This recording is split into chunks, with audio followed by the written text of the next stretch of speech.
Introductions. And Steve, I just hate them. No panic.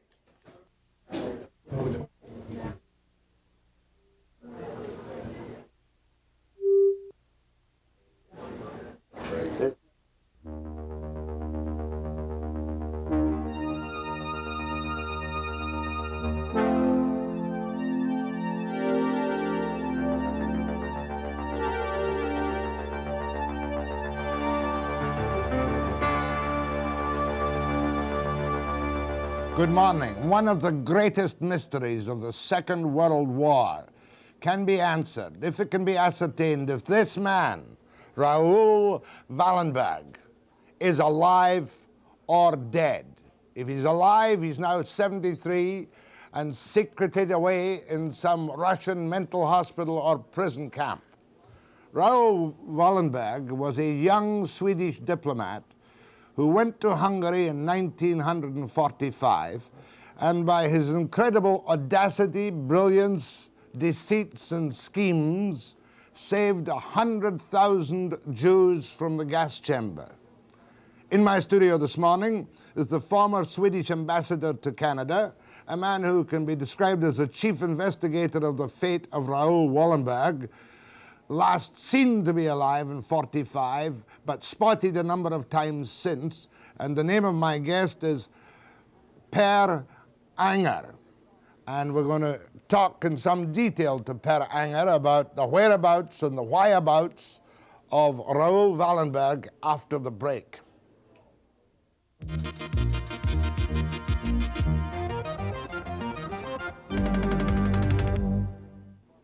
Per Anger is the former Swedish ambassador to Canada and is the chief investigator of whatever became of Raoul Wallenberg. And you too were a young Swedish diplomat in Budapest in 1945 when you first met Wallenberg. Yes, I met him before, of course, in Sweden in our younger days. But when he came there, I had been already stationed in Budapest since 1942 at the embassy. Now tell me what he did. What kind of man was he, and what were these incredible schemes that he used to rescue about 100,000 of the Jews in Budapest? Well, he was a man who was a very courageous man to start with. And he had this inner strength, this feeling also of his compassion for his fellow man to do something. And he was also a very clever, I would say, negotiator and organizer. And he knew Hungary. He spoke languages. So I thought that he was absolutely the right man for this job. What did he do? When he came, you see, the first thing he did was to invent what we call the protective passports. There's going to be a sheet of paper with the Swedish coat of arms on it and the signature of the ambassador, giving to all the Jewish people we could find who had some relationship with Sweden, some relatives there or some business connections, and simply certify on this document that the holder of this document is under our protection. A completely illegal document, of course. But did that paper work? As soon as he got there, he was a man of money, was he not? Well, perhaps not so much. He was a young man, but the family was this banking family in Sweden, of course, wealthy family. And as soon as they got these papers, could the Jews who possessed them, or the people who possessed them, just go to the border, even though the Germans are all over the place, and get out of Hungary and go to Sweden? Oh, no, not that easily, because with the help of Raoul Wallenberg, of course. And we first of all got the permission, the approval of the government, the Hungarian government, to have a certain number issued. 5,000 to start with, and we were lodging them in houses which were under our control, and of course we were hiding many more than those, say 20,000 people. And then he went out on his own, you see, Raoul Wallenberg, and saved people from the transportation, from the deportation. He went into the railway cars and ordered the Germans to open the doors, and he saved those people who had Swedish passports. But of course there were many others who didn't have any passports, but in bluffing and telling them that you have forgotten your passport, or what I saw you yesterday in the office, and where is your passport and all that. And they showed up sort of driving licenses or receipts or anything in Hungarian language which the Germans didn't understand. And so we marched away with them, you know. Man, the Germans were in control in Hungary at that time, although there was a so-called independent Hungarian government. Is that not so? That's true. and he would bluff them into letting these people go. Yep. He could never have done that inside Germany, could he? Never.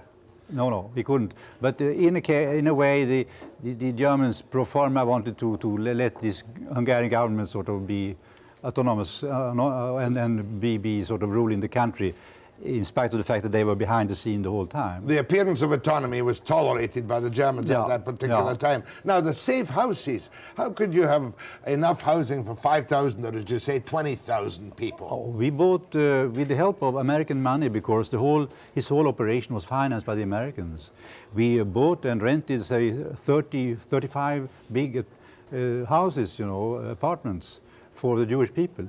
Would they all be in possession of these protective documents? Yes, all of them. And what about the flag? We put Swedish flags on all the houses, you see. And when he engaged, say, 300-400 volunteers, Jewish people, who were employed as, so to say, diplomats, or I mean, they got Swedish identification papers, which made them possible to remove the stars they had, and to liberate them, or to guarantee that they were not deported. And so they worked. And so he organized, I told you he was a good organizer. He organized his offices, with those people, and they made all the routine work. They issued the passports, they administrated the house and all that, so he could be free and go out in person and save people. Were you telling me that he faced up to them on one occasion, faced up to them on the streets on death marches? Yeah, well, you see, towards the end of the war, when the railways were bombed and all that, the Jews couldn't be deported any longer by train, so they were forced to march on this long walk from Budapest to the border, the Austrian border. It's a distance of about 200 kilometers. In the snow, it took a week to march that way, that long distance. And many of them died, of course, during that march. And those who remained, or those who came to the border, they were just handed over, as like cattle counted, and taken over by the Germans. And there is the place where Raoul Wallenberg appeared many times, and I was with him also very often. And how he, of course, there are stories, which I've been sometimes reluctant to tell, because people will say, oh, miracles don't happen that way. But wherever I've been, I met people who were saved by him, you see. And one typical story is how a doctor in Toronto, I met him a couple of years ago, he was a young student at that time, and he was standing at the borderline with 700 Jewish people just to be handed over to the Germans when Raoul Wallenberg arrived. And he said, look here, are there any people with Swedish passports here? And there were only 2 who came forward. But then he said, but you must remember the other day the Hungarian authorities confiscated all your passports. Don't you remember? And 500 people stepped forward. And he put them into a barn during the night and transported them back to our houses in Budapest the following day. And the Germans were there at the time? Oh, yes. German armed guards were there at the time, and he says, put up your hands if you've lost your passport. Yes. How did he manage to bully them to that extent? Well, I think it was a combination of his own personality. How you see, Raoul Wallenberg was he was not a hero, Superman type at all, but he was an actor. So he acted when he met the Germans. He used their language, he yelled at them and he bribed them and he threatened them, and they were very impressed, with this man. But he could never have done that if he hadn't been a Swedish diplomat, because they were anxious to sort of maintain the relationship with Sweden. Because in effect, the Germans had taken over Hungary sometime at the end of 1944, virtually a military occupation, was it not? Yeah, absolutely. Now, it's a fascinating story. Eichmann comes into the picture, and in case anyone forgets who Eichmann is, he was the guy responsible for much of the genocide, who was hanged in Jerusalem, I think, in the early 60s. How did Eichmann come into the picture face to face with this man who was foiling his plans to wipe out the Jews in Budapest? Well, Wallenberg approached him, and he negotiated with him, and he, of course, tried also to threaten him and so on, but Eichmann he was a fanatic, So towards the very end of the war, there is this famous dinner which Wallenberg gives and invites him to that dinner, and he shows him out of the window how the Russians are approaching, how the artillery and all that, and the city is bombed by the Russians, and he said, look here, Mr. Eichmann, now you have lost the war, and why don't you help me now to save the remaining Jews here in Budapest? But he said, never. This is my task. I'm very proud of it, and I'm going to go on. And you see, I've been very happy in this life. I've had everything. I've had power and so on. And certainly, I am satisfied with my mission. This is Eichmann talking. This is Eichmann. And he wouldn't give an inch to Wallenberg at that particular time. No. And then when the Russians came in, what happened thereafter, and the incredible mystery of Raoul Wallenberg. You've written a book about this yourself. Yes. Called? With Raoul Wallenberg in Budapest. After the break.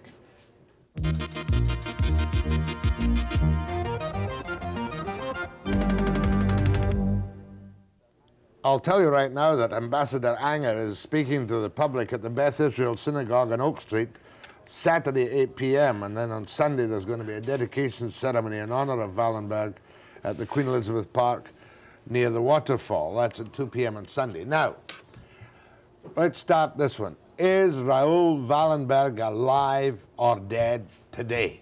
Certainly he's alive. How can you say that when he disappeared into the maw of the Russians in 1945? So start in 1945 and tell me how he got into the hands of the Russians. He was, you see, on the Pest side of Budapest when the Russians arrived. The Pest side was conquered by the Soviets, let's say, 1 month before they took over the whole city. And he was alone there, and he met the Russians and told them about the mission he had there and how he was saving Jewish people, and showed them the houses. And then he said something which perhaps also was very suspicious to them. I'm going to stay on now here and reorganize all this and see to it that the families are reunited, and I will start off a new humanitarian action for the suffering people. And then, of course, when the Soviets knew that he was financed by the Americans, that he was going to stay on with American money there on the territory occupied by them, of course they said to themselves, my God, he is perhaps they didn't say my God, but anyhow, he is a spy. Certainly he's a spy. And so he was arrested, brought to the Lublanka prison in Moscow. We didn't know it at that time, because they denied the whole time that he was on that territory. And not till we had prisoners coming back who had been in the same prison as Raoul Wallenberg, Italian diplomats came back in 1951. Did we know that he's there? Now, what had the Russians said? When were the Russians first questioned about the disappearance of Wallenberg from Pest in 1945? Well, when we asked them, you mean? Well, well, funny enough, they first admitted that they had found him, but that was the regular army who found him. But of course, after that came the NKVD and those people who knew about his mission and who knew, they thought, that he was a spy.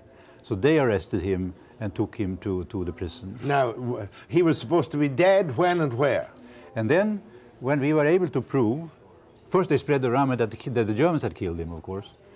And then, when we were able to prove that he was in prison in Moscow, they said, well, look here, we are very, very sorry, but we have suddenly discovered that he was in prison, as you say, but he died, unfortunately died in prison. And we couldn't prove further than 1947 that time, so they said that he died in 1947. But it didn't last long till after that till we got new witnesses coming back saying that he was in other prisons, in that prison. And so it has been going on for all the years. 51, he was in Lubyanka. Yeah, well, he was 47, he was definitely in Lubyanka, but we didn't know that till 51, of course. So when we told them about it, they said, well, he died in 47 in Lubyanka. But we had witnesses then coming forward after this, saying that he was in Vladimir in the 50s, he was in other prisons at that time. And so the last witnesses who came forward was in 1978, telling us that Raoul Wallenberg was in the Butyrka prison outside Moscow as late as 1975. That was what we heard then. So last really positive confirmation was 1975 in this Butyrka prison outside Moscow. Yeah, and then some witnesses saying, perhaps more vaguely, but anyhow, that he was in some prison as late as 1981. Today, of course, we don't have those first-hand witnesses any longer. It's after all 40 years now. So, but we have signals from there.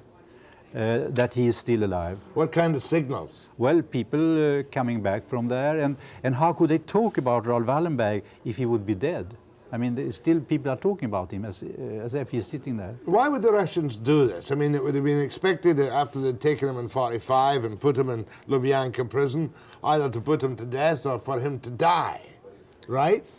But they've kept him alive all these years, through mental hospitals and other prisons. Yeah. Why would they keep him alive, or is that too callous a question? Well, I think that's perhaps we in the West have a rather difficult in understanding, perhaps, a little bit of the philosophy, so to say. But I think they have, in principle, they had this enormous bureaucracy, you know, and they would never do things. Anyone would never do anything which would lead to that he is punished. They say there is a man who is, they think he's a spy, and if they kill that man, perhaps it could be proved out that he was not a spy, and then you are embarrassed. Or you release him, and you could do a mistake again. So the most practical way for the Soviets have always been to keep people like that. And in the case of Raoul Wallenberg, I think they have kept him the whole time because they've always thought that they could get something for him. You mean make a switch for him one way or another? Yeah. Did the Swedish government, was it able to do anything? Obviously not, but did the Swedish government try, when they felt that Wallenberg was alive, to get him out on a deal? Well, I wouldn't say that they tried the deal, because I'm sorry to say that they didn't understand that way of acting. They very politely asked for his release and all that. But that's not the way to do it, of course. So it was never asked really, or never. You should have asked the Soviets, what do you want? I mean, and that question was never not from any country, I would say, asked, because now, of course, I think that other countries have a great responsibility also for Raoul Wallenberg. It's not only a Swedish concern any longer. It's a world. It's not only a Jewish, a Swedish. It's the whole world's concern, because after all, he represents for us in the free world, he's a symbol for the fight for human rights. True enough, and he's been granted citizenship by a number of countries. Yes. The United States, Canada, Israel, and I think other countries will follow suit. Yeah, it would be amazing if he is still alive and in any reasonable condition at all, would it not, after 40 years, 42 years in the hands of the Russians? Yes, but you see, we have interviewed so many people who have been imprisoned for a long time, German diplomats, for instance, and others. Perhaps not many of them were that long in prison, but let's say if you are 30 years in prison, it's not a great difference between 30 and 40 years once you have survived the first years. If only you could get just a little message from Wallenberg direct. Have you had any direct messages passed to you saying, I am still alive, or merely reports saying, we saw him? Well, not now any direct message from him. We had it at the beginning, of course, when he told all these diplomats, other prisoners, please, when you are released, go and tell the Swedish government I am here. After that, of course, knowing now the situation that you are that isolated, you can't get any message out, and nobody dares to take any written message with him, because then they'd be in real trouble. Yeah. One of the great tragedies, when you look at a story like Raoul Wallenberg, is that you get the feeling that so many younger people out there know nothing of the Second World War, know nothing of the Holocaust, really, or the terrors of the Holocaust. Do you get that feeling now, Ambassador? Yes, but I think it's getting better now. It's improving because of many things. I think the film, this television series, have done a lot to spread the knowledge about Raoul Wallenberg and his deeds all over the world. Was he a man of a light-hearted man at all, or was he a humorous man, Wallenberg? Oh, he had a great sense of humor. Oh, certainly. He must have had. Oh, yes. And you should see before the war, and how he was, during the time of Hitler came into power, how he in Stockholm in parties imitated Hitler. That was really a tricky thing to do at any time. Now, I must tell people that the Beth Israel Synagogue, 8 p.m. on Saturday night, you're going to talk about him, and a dedication ceremony on Sunday at the Queen Elizabeth Park. A few more questions, and I want to invite callers to join in and ask you about Wallenberg. And these dreadful days in Budapest, it couldn't have been fun then, was it? No, it's, you see, I've been asked now, was it really that bad as we've seen in this film? And I said it was worse, because you have been out in the war, you can never describe it in a film or in a book or anything. You have to have been there. It's all too clean when you see it in books and films. And I'll be back with the Ambassador Anger, and your questions after the break.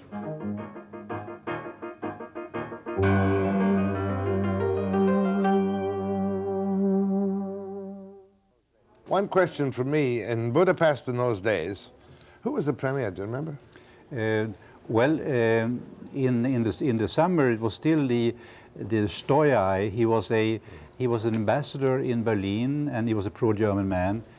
So the first government wasn't pure Nazi, it was a more pro-German government, you see.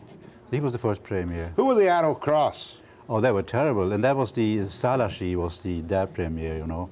They were bandits, they were awful. They were the Nazi thugs. Oh, absolutely. Let's have some questions for the minister. Go ahead, please. Oh, hello. This is Peter Franzblow calling. I just wanted to question the ambassador if he thinks that, in fact, not enough effort, in the same way that Simon Wiesenthal was supposed to have been searching out that butcher from Auschwitz. Do you think that maybe not enough effort, in a world sense, is being really made? There's lots of good press about Wallenberg, or is there any real effort to find him? That's a good question. Yeah, I think that the whole world should have done much, much more. And it's strange how the world has waken up very, very late. You see, that we have lost so many years. And I think that is, it's not productive to accuse or blame people in the past, because now we have to look for the future, what we can do today for him. But we are all guilty, I think, in neglecting his case from the beginning. What would you like to see done? What I would like to see now would be a world effort, and I think we have the world opinion for it, combined with all the government's sort of interventions for his case. And we are very happy indeed that President Reagan took it up with Gorbachev in November last year. Oh, I'd forgotten that. Yes. Go ahead to Mr. Anger. Yeah, my name is, well, it doesn't matter, but I had the chance in 1954 to go to Bergen-Belsen. I think it seems to be one camp in one, like, or two camps in one. And it's quite near a military outfit anyhow. But anyhow, to make a long story short, the thing was there were signs up dedicated to the Holocaust, which was a really, to me, it was a really terrible thing. But there was signs up dedicated to both Jewish and Polish people. And I would like to know if there was many Poles as there were Jews or other people like. You mean you're talking about the Holocaust overall? Yeah, well, the Holocaust, really. Well, yeah, not actually. You know, I'd like to hear from the ambassador what he thinks. That isn't this really kept on drawing it out? Okay, he thinks it's overdone, I suspect. Yeah, but it's right that the Germans also persecuted the Poles. There's no doubt about it. Perhaps not to the same extent as they persecuted the Jewish people, but they were also put into concentrating camps, the Poles. It's hard to think of people they didn't persecute when they were in power in Europe. Go ahead, please. Mr. Anger, I was wondering if your book is available at Vancouver. Well, I'm sorry that the publisher is the Holocaust Library in New York, 216 West 18th Street. They don't have a too big sort of distribution net. So I'm not quite sure that it's at hand here, but everyone could write directly to that publisher and ask for the book. 216 West 18th Street, New York. Yeah. Okay, bye. Thanks very much. Go ahead, please. Yes, I wanted to ask Mr. Unger. I had, well, we're Hungarian descent. I don't speak a word of Hungarian, and my father had 6 sisters left in Hungary. All were married, and all had children. Now that's an awful lot of people, and I was wondering how one would go about to try and search out if any one of those were remaining alive. You'd go to Hungary, wouldn't you? I can't speak a word of Hungary. I don't even know where to start. Well, it doesn't matter. I think it's very difficult. You could try through Amnesty International, through Red Cross and so on, through your embassy in Budapest. That's the only advice I can give you. Thank you. Go ahead from Mission. Yeah, good morning. I listened to Mr. Unger's remark about some of the incredible ways in which he apparently was able to bluff German authorities and guards to release large number of Jewish prisoners. Now, I got the idea that perhaps I'd like to make the suggestion that some of those authorities or individuals, officers, or whoever, may have welcomed Mr. Wallenberg's efforts to divest themselves of an awful responsibility without being punished for it. Wouldn't this possibility exist, at least in some cases? Well, I'm sorry to say I don't think very much of that happened. We were able to, if I may say so, bribe people, especially Hungarian police officers, bribe them in a way that we promised them to put in a word for them after the war, and that happened in many instances. So they were very helpful, many of them, because of that. But the Germans were under that discipline they had, you see. They obeyed orders, and perhaps on the very high level that they said, okay, a couple of thousand Jewish people is not that important. Perhaps it's good for us to maintain, after all, this relationship with Sweden and so on. That might have been the case on the top level, but younger officers and so on, I never think that they sort of thought of that. Thank you. Go ahead, please. Yes, my concern is the same concern as the first caller. I feel that Wallenberg was virtually abandoned by the world. And my question is, what was the result of Reagan presenting that concern to Gorbachev?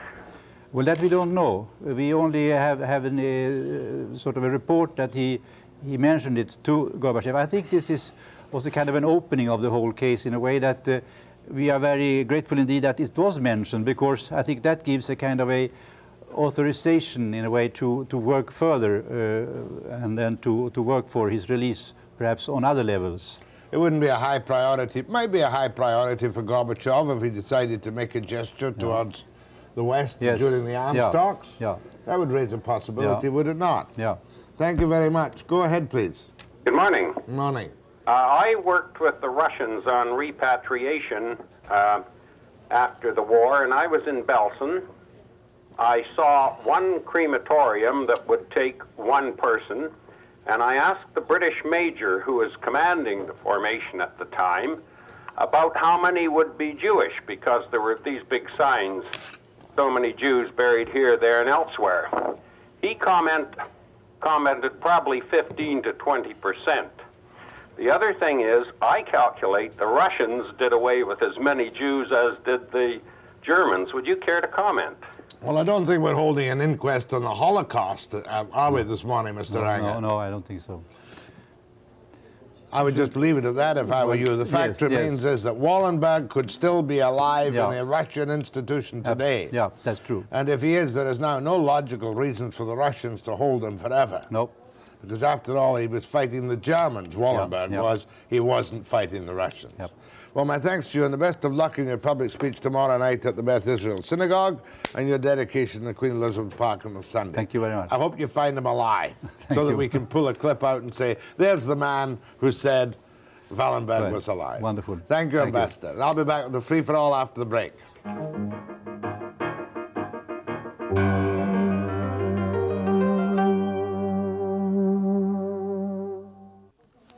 First thing I must tell you this morning is that I quit on Cold Turkey Day. I've been taking Nicorettes, which make me slightly sick.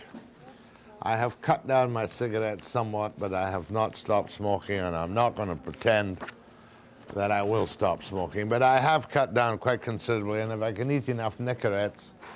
Here he comes. Come on in. Oh, it's come on in. I've been waiting for you. Walk onto the set. You're going to go on without makeup. Okay. Do you realize that? Just tell them to bug me up. No, I'm not going to tell you. I'm not going to tell them what your name is, because if they don't remember you, you're not worth remembering. Give the man a microphone.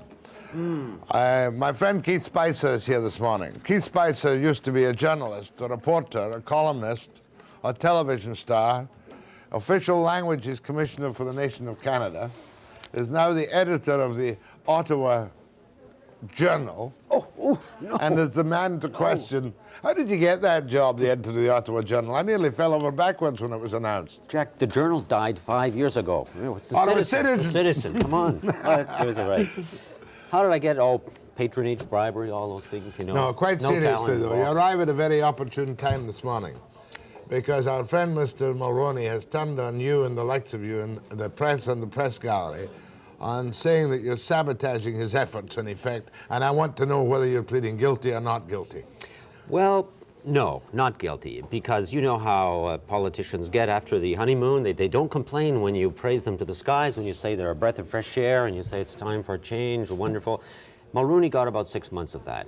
He had a free ride for a long time, and he wasn't complaining then. And John Turner, God bless him, never whined about that. Turner is the only politician I know that did not complain that he got hammered by the press, and I think the press was much more vicious to him during his campaign than they ever were to Mulroney. Not. Yes, they were pretty vicious to Turner, I know. But when you look at Mulroney's record, it's very hard, except that we all love Pat Carney, even with the price of gasoline, Yeah. which is appalling and disgraceful and shocking and horrible. When you look at Mulroney's record, it's been abysmal, has it not? I don't think so. No, I would say that on balance, they haven't done badly. With a cabinet of 40 members, which is huge, about 10 more than it should be, you have to expect pratfalls and contradictions and screw-ups. And they haven't had more than one could expect. Maybe 4 or 5 ministers. Mr. Coates, who got in a little trouble, and I have to be careful Mr. because Fraser? we are being sued over this Oh, one. you're being sued Yes, over the yes, Coates yes, case. I Oh, know. you see, Fotheringham just lost the Yes, lawsuit. yes, you're going to come and see us both in jail. It's only $10,000 each for Fotheringham. Adjoining padded cells. You'll That's right. Oh, bring you're us some- being sued about Yes, Coates. yes. Then, let me see, there was Madame Blagranier, of course. Marcel Masse was sort of in and out, and then the tuna man, John Fraser. A good man, by the way. I was sorry to see him go And down. the lack of decision, or the lack of acceptance of responsibility by Mulroney, is it not a fact that if he'd said at any one time, look, we made a mistake, I'm going to correct it, that in any one of these hooks he could have been right off? He needs some perspective. He needs to see that they have allowed a few jobs to be created. I don't believe it when politicians say they've created 250,000 jobs. He hasn't created any jobs No, out he hasn't. here. No. But the jobs have accidentally occurred in other parts of Canada, and they're taking credit for it. They get hammered because there are no jobs, so they should get a little credit, I guess, when there are some. But they have also reconciled the provinces with Ottawa. If you remember, the state that Trudeau left the country in, open warfare for all those years.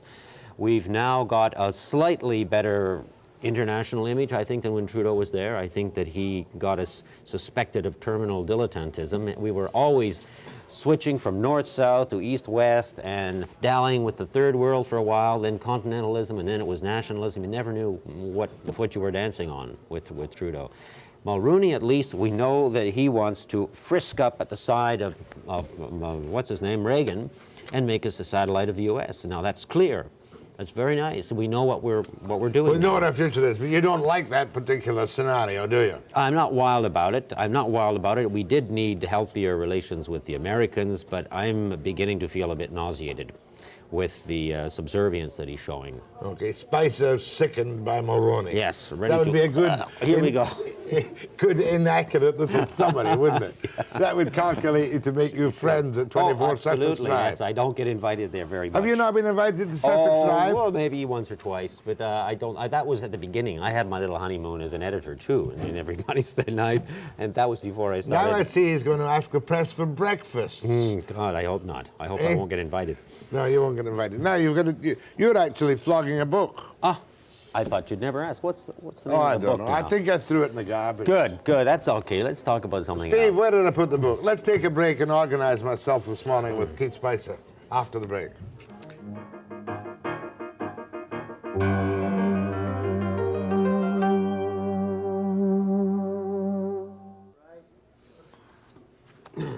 Keith Spicer is the editor of the Ottawa Citizen.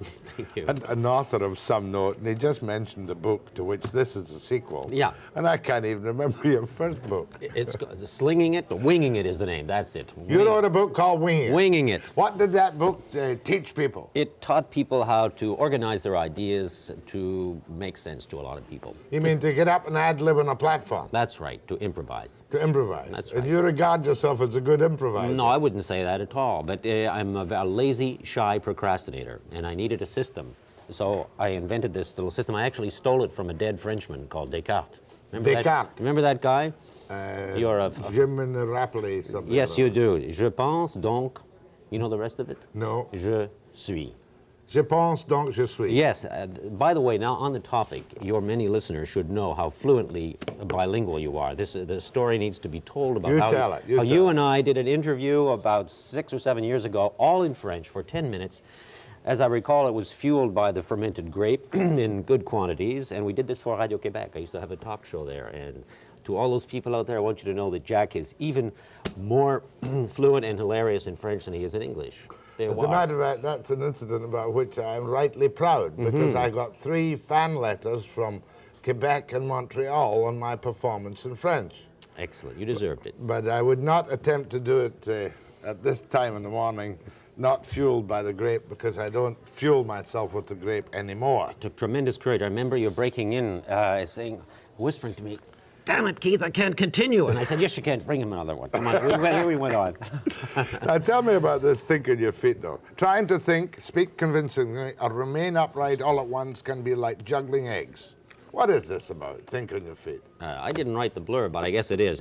This is the handbook for the original book I wrote called Winging It, which teaches people how to integrate the left and right sides of their brain. You're aware of this kind of stuff. The left side is supposed to be the logical side, straight line thinking. The right side is supposed to be the intuitive side, broadly speaking. And this book spells out with little pictures called icons or symbols, triangles, pendulums, and so on, how anybody can structure his ideas in a flash, just in a split second or the time it takes to fake a coughing fit. Well, all I've got to do now is ask you to demonstrate. Oh, my God. Well, give me a topic. I'm not supposed to do this. A topic.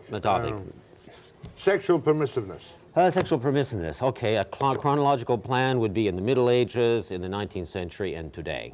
A geographical plan would be in India, France, and Canada. I usually say end with a climax, but I'm sure the climax is not in Canada. So I left that in France. We could take a triangle plan, taking different facets of it. We could take the physical side, the spiritual side, the emotional side. That would be a facets plan. A pendulum plan, which is Hegelian dialectics. Oh, I just broke my jaw on that one. You know, dialectical reasoning, one extreme, the opposite extreme, the center. This is sometimes called the straw man fallacy, or the Goldilocks plan. The porridge is too hot, the porridge is too cold, and it's just right. So you could say it's too much, you can have too much permissiveness, not enough, or just the right amount. Now, those are some of the 10 plans that make this work. In other words, when I get up to make my speech on whatever, I say I'll use the Goldilocks plan today. I shall shock them with the extreme view. I shall soften them with the other view, and I'll come down in the middle with good, common, ordinary sense. Right. This is the plan used by your favorite Montreal lawyer when he went on the air to sell a certain program of wage and price controls. And he said, there are those who want the price of every hamburger in Halifax to be dictated by Ottawa. This is the totalitarian option. Then he said, and then there's the anarchists who want the law of the jungle. And he said, and then there's those of us in the middle, the Liberal Party, who want a bit of 6 and 4, order and freedom. There you are. So what the hell? That's how he did it. Is that Hegelian dialectic? Yeah, exactly. That's the Goldilocks logic, sharp-elbowed stuff, very polemical and tough, and he used it all the time. Now, if you're going to use the extreme part of the Hegelian dialectic, you would argue against the other 2 parts. Is that right? What you do is set up the 2 extremes to create a large center. And if you look at this in political terms, that's what the Grits did for so many years. They presented the conservatives as the wild-eyed Genghis Khan people, and then the socialists were basically the pinkos, or whatever you want to call them. And then they would say, well, you see, we don't hate these people, but we're the only ones that are sane in the center here, the sane, sensible center. And they would broaden the center and grab all the votes. In other words, this is a way to organize your thoughts on your feet. That's exactly, or on your seat, whatever you want. But give me another one. Is that, what's the triangle plan? That's the one when we talked of sexual permissiveness, looking at the different facets of it. The physical, the spiritual, the emotional, for example.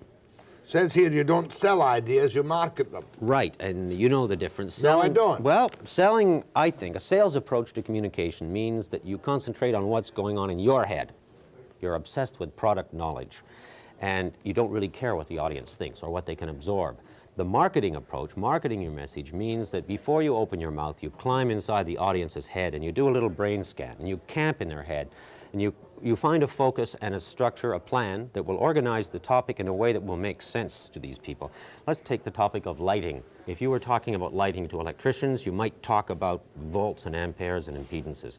If you were talking about lighting to an audience of interior decorators, you'd be talking about shading and aesthetics. So the audience reshapes the topic into a different subject, and that's marketing. Now, how come such a smart guy got caught in a libel suit? Me, look, I had more libel suits in the first 3 weeks I was at the Citizen than they'd had in 10 years. Fun and games on the Ottawa River. Now, what is your political policy? Do you control the political policy of your newspaper?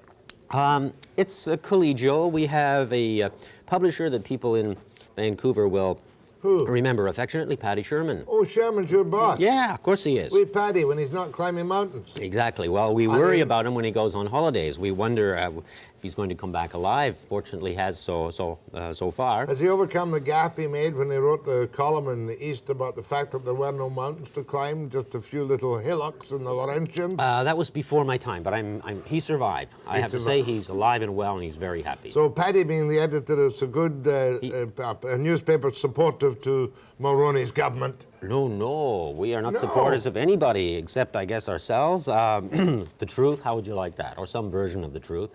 Paddy is the publisher, and I'm the editor, and the others are of all different tendencies. There's no ideological viewpoint. You put out the editorial page? Well, I'm responsible for everything that's not advertising. The job is... You're managing editor-in-chief, in effect. What's the circulation of it? 200,000 during the week and 250,000 on weekends. It's not bad, is it? No, it's not bad. Okay, pretty quiet this morning, so we'll have a free-for-all after the break, and you can ask me questions, or you can ask Spicer questions, or you can do what you like. In French or English or Scottish? French or English. Sure. French or English after the break.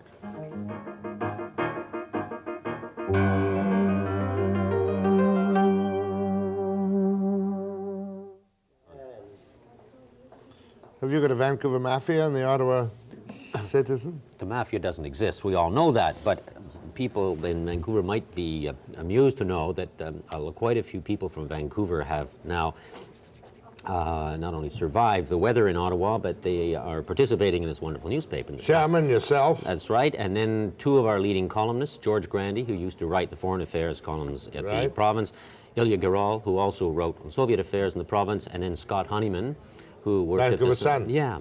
So there's five out of... Gerald's doing quite well. Yeah, very well. I gave him his first broadcast when he came here, first public recognition when he came here from Russia. Good stuff. I don't know if this is for you or me, but... Okay, we'll give it a shot. Take it as it comes. Yeah. Go ahead, please. Good morning, Jack. Good morning, Keith. Good morning. Both of you, actually. I'd like to get your opinion, first, Keith, on what you think of the Stephen Rogers and the conflict of interest. And I'd just like to say I feel that Mr. Rogers, having a little more money, gets the, Gets the edge. Yeah. Are you aware of this at all? I'm vaguely aware. Honestly, I haven't followed it closely enough. Well, I'll give you my opinion. It's incomprehensible to me that Mr. Waterland should go because of investment in the forest industry, tax shelter, while Mr. Rogers stays with a larger investment in the same cabinet discussing the same subjects, and I cannot comprehend why if Waterland must go, which he should and had to go, Rogers stays. You think it's going to affect Bennett during the election? You want my honest opinion? Yeah. No. You don't? No. I think public view might change a little. Well, I could well be wrong. I've been too cynical for too many years about too many issues. But I don't little things like conflict of interest really affect the voters. When it comes to the voting, there's only one issue in British Columbia, Mr. Spicer, and it's not Lyle Island, even though I started that whole caper on this little program. It's jobs, the only issue. I'm convinced of that. You see, because we are very alienated from you people at the moment, very alienated. We have 14% unemployment, and it's not on language this time. I know. You have none. You've got 8% unemployment. You've got all these fat, feather-bedded bureaucrats, overpaid, $1,000 a day for Riceman, all these fancy index pensions, well, look, I agree with all of that. We hate you. Except for Riesman. He was earning $3,000 a day. We're getting a bargain on that guy. You may not love him, but he charges a lot more. You notice how he cut Turner's throat this morning and said, Turner used to hire me at 3 times this kind of money, and he was hurt by Turner's attack. You know, you'd be surprised how much people in Ottawa are becoming aware of the situation in BC, a lot more than they did before. And it's not just because of the so-called Vancouver Mafia there, it's because there's a lot more effort to understand, with Expo coming up, what is happening in the BC economy, and people are shocked to hear this. And even the unions are pulling in their horns. They used to demand big increases. Here? Here, in Ottawa, wherever I am. Ottawa, even the unions are being a little more careful. They're now making a stand to keep their jobs. They're not saying they want big increases. That's progress. Well, our building trades employers only want a $6 an hour cut. We're going from one end of the pendulum to the other. And we're afraid of the Alberta syndrome. Chop, chop, you want to work? Come in tomorrow at half price, and if you don't take it, we'll report you to UIC. We're afraid of that. I don't think it's going to happen. Man, it couldn't allow that to happen. Go ahead, please. Yes, Jack. Yes. There's a question that came up earlier about people making goofs and then covering up. And I want to try this out on Mr. Spicer. Could someone make the goof and say, okay, now I made a terrible mistake, and wouldn't he be forgiven? And now let's use maybe the most dreadful goof we know in recent times, is Richard Nixon. All that cover-up. If he had said, I'm sorry, we made a terrible mistake, and then not maybe say too much about it, and I'm sure the American public would have forgiven him. If he had said, look, I did illegal things, and I'm deeply ashamed of it, if he had found some conceivable public interest, pretext for it, but had come completely clean on it and not stonewalled, he might have had a chance. But I think it's a question of the degree of culpability, the extent of the goof.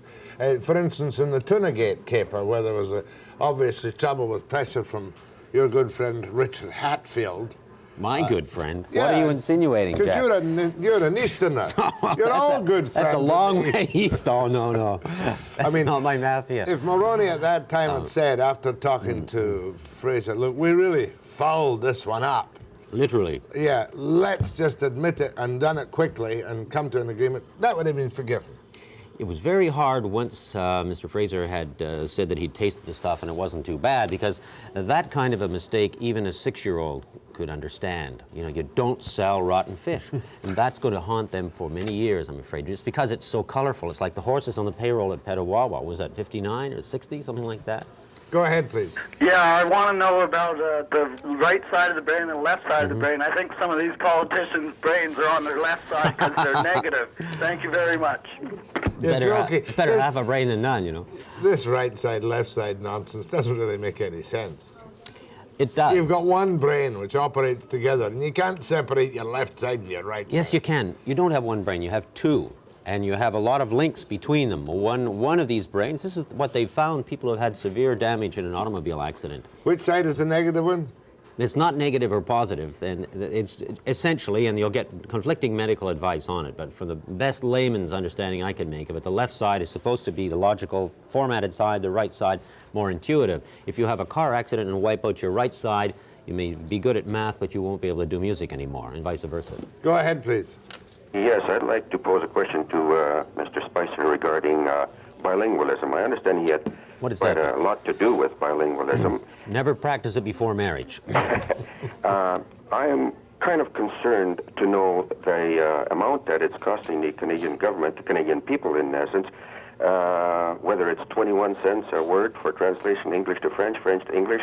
It's costing this country an awful lot of money, but I think that the public should really know how much it has really cost. Just a moment. Give him a succinct capsule of your somewhat revolutionary views on the teaching of French. I remember it from one of your reports when you were the Commissioner of Official Languages. It should be done through the schools by teaching the kids a second world language. That's just a normal part of a good education, and they shouldn't be wasting the money giving bilingual bonus to federal employees. But be careful that you don't confuse the means with the end. The end is to make this a more civilized, harmonious country, and I think on that level, what is called bilingualism has succeeded brilliantly because we're all bored by it now. You don't hear questions like this anymore. I think this man is really reaching for it.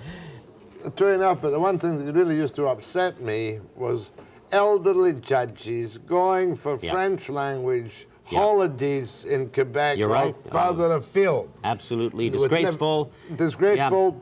Patrimony, would you call it? Whatever it is, it's bad. Yeah. And I denounced it at the time. Yes, I remember you denouncing it. Go ahead, please.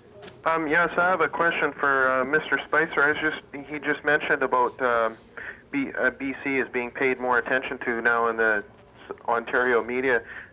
Don't you think that perhaps this is just a passing infatuation and that things will change again once Expo is over?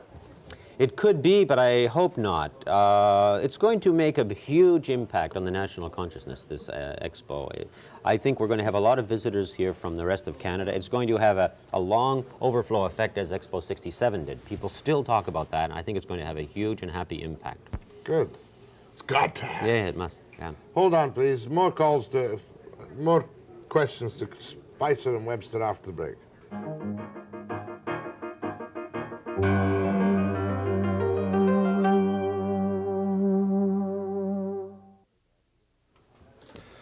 It's so funny to have you here this morning.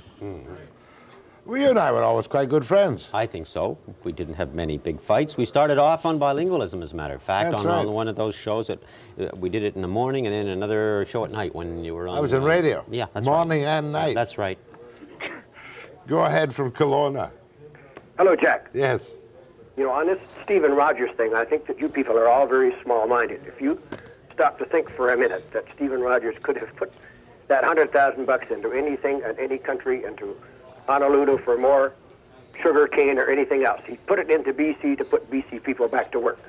And I think that in spite of the fact that he did not disclose this where he should have disclosed it, I think his investment went in the right place. Well, that's what Mr. Bennett. Mr. Bennett does not think it's a conflict. I don't know if I can involve Keith in this. I agree with Mr. Bennett. There is no conflict. You know, all we need to do is to look at the tough time that we have of finding jobs in the province of British Columbia and all the rest of this, and to the fact that he gave $100,000 back to BC to be put to work in BC, we should be damn proud of it. He could have put his millions any damn place he pleased. He didn't have to put it in BC. You'll have to listen to a little lecture on this, Mr. Spicer, because I was not embarrassed by it, but it was very funny. You see, what happened was that it was disclosed that the Minister of Forests had a $20,000 tax shelter investment in Western Pulp. Now, Western Pulp is one of the creatures created by the logging on Lyle Island. Oh, lovely.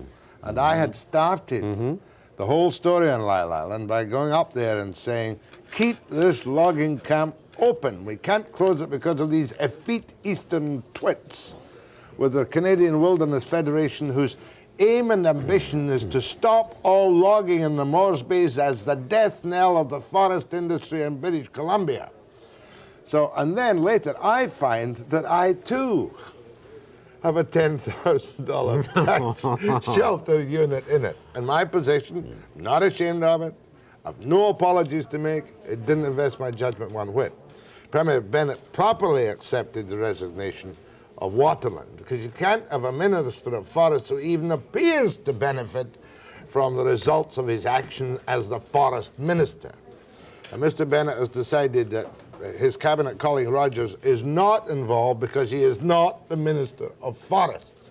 It's a very slim division.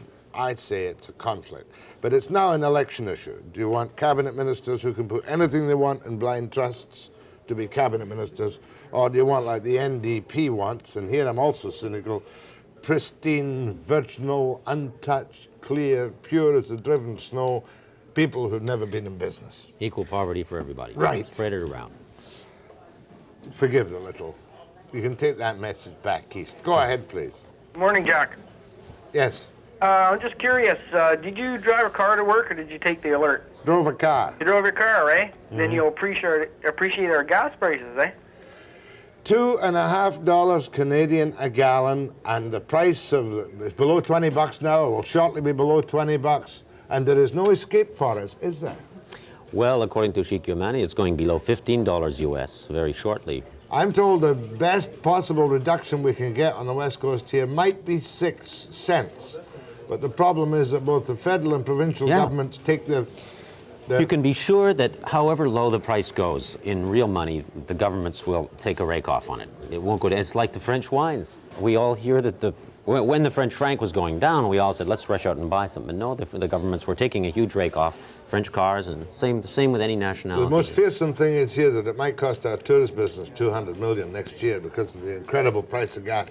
I mean, $2.50 Canadian a gallon. Go ahead, please. Mr. Spicer, I'd like to thank you very much for a newspaper article you did on me in October. I'm the prospector involved on that government deal that was covered up, and you opened it up in a full-page spread on your Weekend Observer. I'd like to thank you very much. Delighted. What was the story, Keith? Do you want to remind me of the... That's the story of the prospector who had the court case going in court, and the government changed the law in Ottawa while it was in court. Yeah, I remember that. And have you since won your battle? Oh, well, I haven't won any battle. There's no battle in that end to win. The court case was settled out of court because of this action, and all I'm doing is writing letters now and using that article too. They uncovered a lot of dirt. This was put through by Eric Nielsen, our esteemed Prime Minister. Deputy Prime Minister. I think he's the Prime Minister, really. I think the other guy's just the... Oh, Velcro lips. Yeah, I know what you mean. He's the puppet master. Right. Much obliged. Go ahead from... wait a minute. Go ahead from the Queen Charlotte's. Hello, Webster. How are you?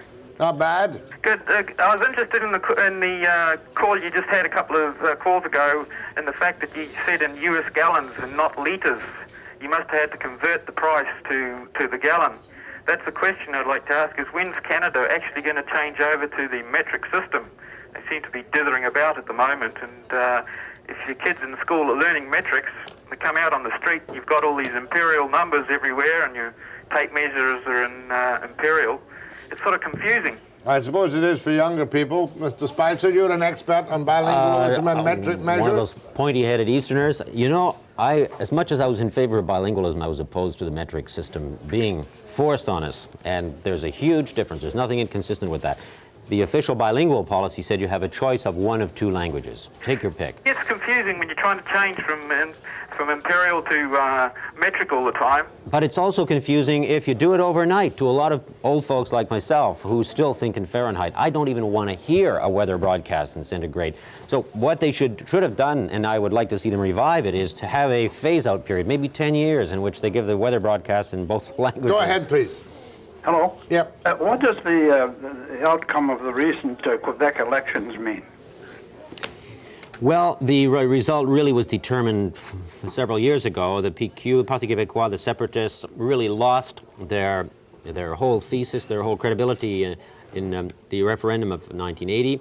Since then, it's only been a matter of time until the government was replaced as well. So what you have is a switch from separatism to federalism, of course, but also a switch from state enterprise to individual enterprise. The big turnaround in Quebec is the young people.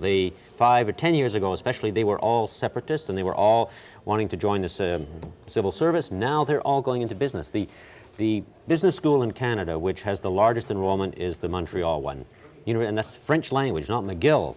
They're wild about business. So it's a huge turnaround. It's the most free enterprise province in Canada, in my opinion. You would say this is healthy. Very healthy. Montreal is booming. But to people like ourselves, we think, bring back Bourassa. There must have been another reason.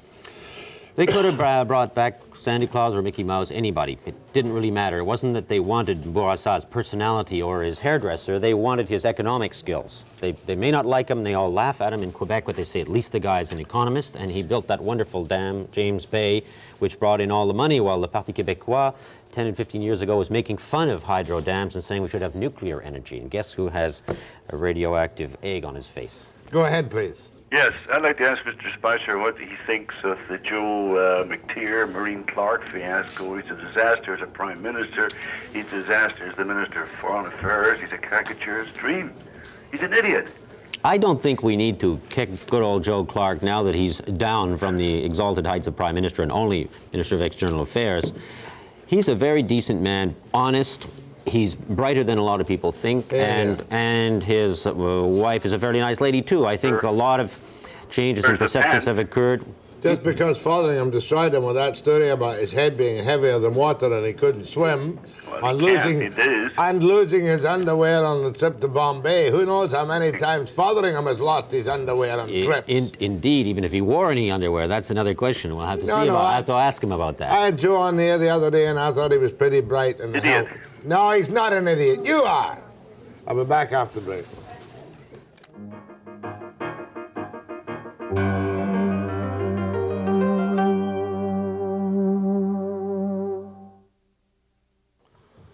Keith Spicer, former official languages commissioner, editor of the Ottawa Citizen will do the trick. How old are you now? That's okay. How old are you?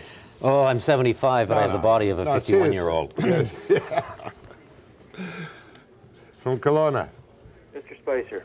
Yes, sir. I would like to know why the RCMP hiring is totally French preferred and not English speaking when thousands of Western Canadians aren't eligible for the jobs. I don't think that is the case. I think that what they say is that bilingualism would be an asset, and it's been 20 years. Let me put it in a more concise and succinct form, caller.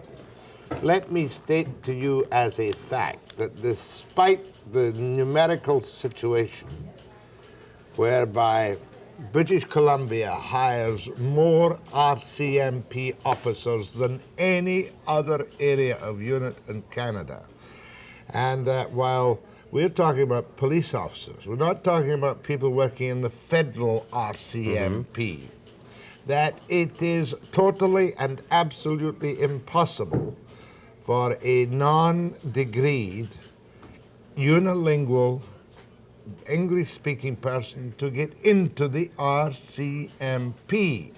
We think the proportion is wrong. Well, is it because he doesn't have a degree or because he doesn't have French?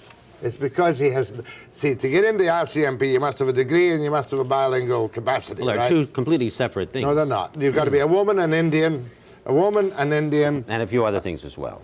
And quite smart, all the rest of it. But if you are a bright grade 12 guy for whom your government is buying the largest number of Mountie services in the Canada from the federal government, you are denied. So therefore, all the new officers, and large coming to British Columbia, are not British Columbians. Not we're being too parochial. There is no opportunity whatsoever for a non-degree, unilingual, English-speaking person to get into the RCMP, or for those officers already trained who under the old system took an approved leave of absence and came back again. We are very short of Mounties, and I forget the numbers now, maybe 80 or 90, qualified English-speaking RCMP guys who could move into the vacancy, but they're denied because of this new inflexible rule. Now, I have heard that story. I'm making my point clumsily. Yeah, you did. No, I'm never clumsily. making it accurately. No, that's fine. But I mean, we don't need many French-speaking RCMP officers in British Columbia. Matter of fact, when they come out here and stay a couple of years and their wives don't like it, they go back again as quickly as they can. Because of the lack of the French function. I have heard bilingualism blamed for everything from hurricanes to hemorrhoids, and I don't believe that this is right, Jack. Let me ask you a couple of questions. I'm giving you the facts. Do you believe that Have you got my notes in that RCMP? We'll confiscate them. This is an examination for discovery. I want those notes. I want my notes. Okay. I can't be questioned without my notes. Do you think we should improve the quality of our police services in general? Okay. Yes. Do you think that a young British Columbian joining the National Police Force should have a marshal's baton in his knapsack? He should be able to look forward to becoming commissioner? Well, some do and some don't. Okay. We can't all be marshals. If you're going to do that, if you're going to open the horizons of these young British Columbians, give them a chance to go to the top in Canada, you've got to announce to them several years in advance, as the government did, that they should know the two languages. They say the same to the kids in Quebec. They say, why should we learn English? We would like to stay in Quebec. They say, look, if you want to go a long way, you've got to learn English. And we're going to send you to Regina to make sure you do in polished boots. Just a moment. That's one of your Achilles' heels. The Quebec Provincial Police is a provincial force. That's right. The Ontario Provincial Police is a provincial force, right? And the others are all the federal ACDC. units of the RCMP are something else again.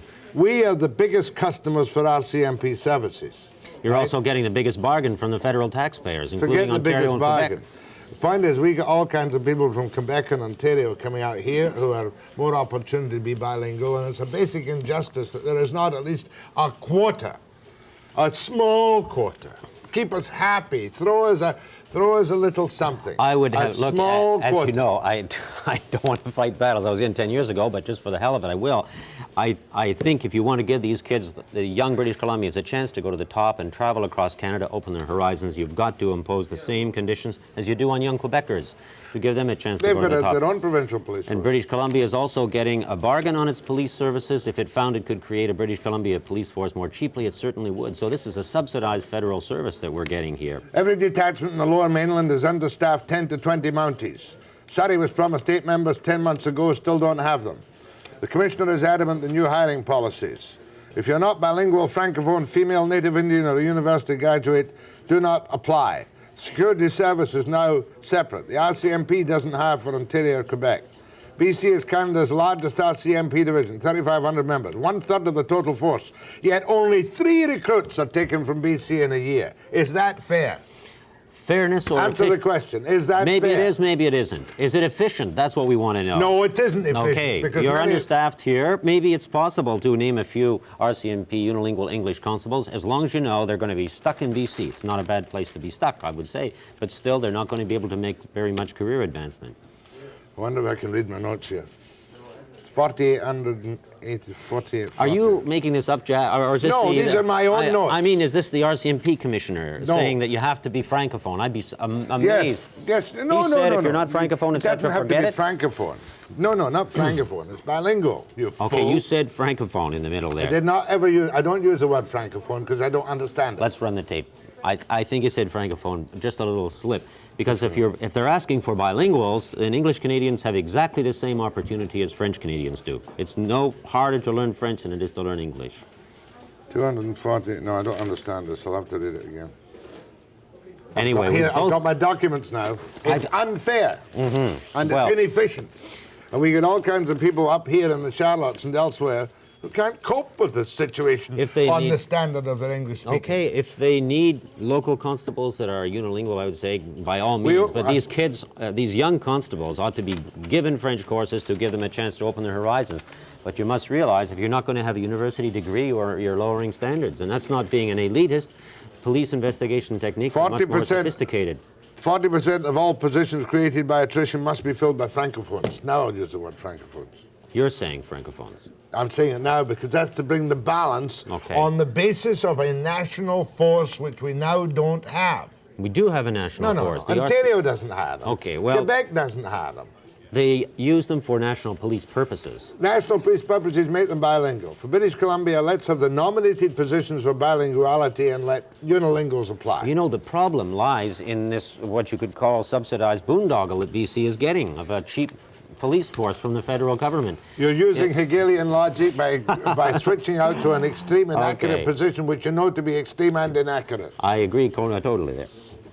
He thinks I'm stupid, this man, you know. I'll teach him a lesson. Go ahead. Good morning, Jack. Morning. Okay. I've enjoyed your guest, Keith. Yeah. My question was in regard to Stephen Rogers, and I'm not so worried about the minor conflict of interest over his Western Pulp partnership shares. I'm much more concerned over the fact that he and his dad with BC Sugar have a $90 million oil investment, and obviously as energy minister he's protecting that by some of his breaks he's in effect given himself to me. That's a huge conflict of interest. What's your perspective on that? Well, he doesn't have a $90 million interest, and you can't say that he is protecting it. Well, BCTV said that last night. Well, so no, it's a perception. What's your own news? It's the perception of conflict of interest, which is a dangerous thing. No one suggests that anyone's ripped anybody off. I think he should go, but that's my opinion. I think he should go too. Thank you. Thank you. I've said that 1,000 times. This becomes wearing and boring. Much rather argue with you. You know how I feel about the bilingualism questions. After being out of the job for 9 years, you're sick and they'll be asking, well, when I'm 95. I don't mind. It's good fun. Go ahead, please. Yes, I was just wondering, I have a question for Mr. Spicer. Yes, sir. And a friend of mine, he's bilingual, and so are his parents, but they speak French from France. And in schools, you're taught Quebecois. And I was just wondering, do you feel that schools should offer both? Because they're completely appalled with the Quebecois that's taught in today's schools. Short answer. There's no more difference between Quebecois and French than there is between Newfoundland, Ottawa Valley, and BC English. That's a bit of a red herring. I mean, when people raise that, I know I'm not attacking you, sir, but I'm attacking a lot of people who unilingual English who say that. Be quiet, will you? Think on your feet. There are seminars on this crazy nonsense. And if you want a seminar, phone Sheila Kennett, Kennett. She's sitting over here. But phone her 872-7181. 872-7181. Listen, you saved my bacon this morning. I told you why. Great fun. Great fun. Well, I suppose it was. I'm very much obliged, old chap. Au revoir. Au revoir, cher ami. Voilà. À bientôt, Okay. après le break.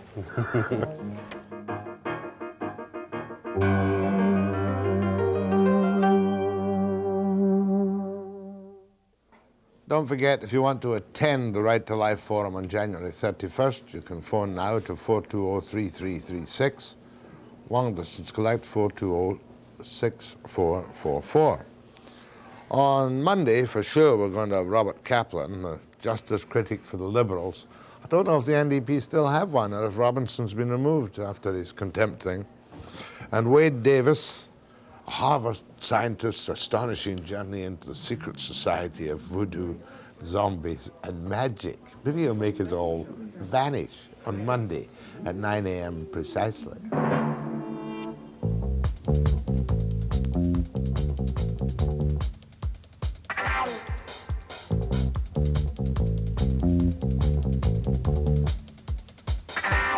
He's won Best Canadian Actor Awards.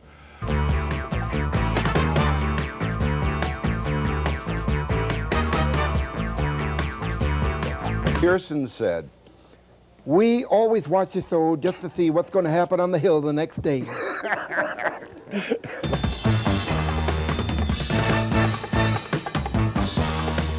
I'm so happy you're here, Harry. Larry, do you know why? Why, Fred? It's because you make me feel so thin.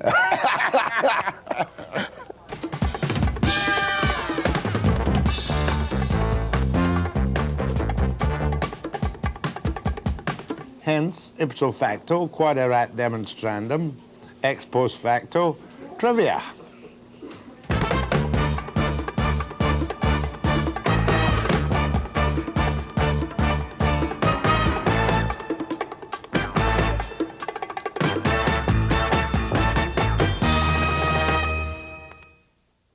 Expo 86.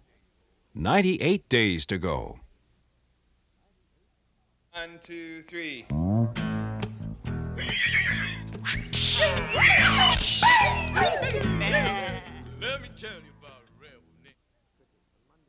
Bob Kaplan, Liberal Justice Critic, on Monday at 9 a.m. precisely.